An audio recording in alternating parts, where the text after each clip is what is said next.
Hi, ఒకసారి ఈ question చూడండి. 3 పవర్ 100 మరియు 4 పవర్ 75 ఈ రెండిట్లో ఏది పెద్దది? Which is bigger, 3 power 100 or 4 power 75? ఒకసారి చూద్దాం.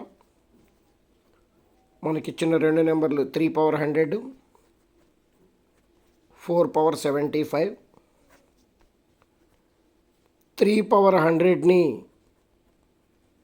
3 పవర్ 4 × 25గా రాసుకోవచ్చు.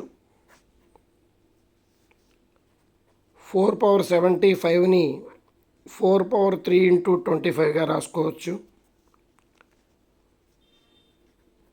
దీన్ని 3 పవర్ 4 × 25గా రాసుకోవచ్చు. దీన్ని 4³ రాసుకోవచ్చు. 3 పవర్ 4 81 4³ 64 సో మనకి ఇక్కడ చూస్తే అర్థమవుతుంది రెండిట్లో ఏది పెద్దది అని. సో 3 పవర్ 100 పెద్దది, ఎందుకంటే ఇక్కడ మనకి బేస్ రెండిట్లో సేమ్ పవర్ ఉండేలా రాసుకున్నప్పుడు బేస్ ఏది పెద్దదైతే అదే మనకి పెద్ద ఆన్సర్ అవుతుంది. అదే చిన్నది అని అడిగితే ఇది ఆన్సర్ అవుతుంది.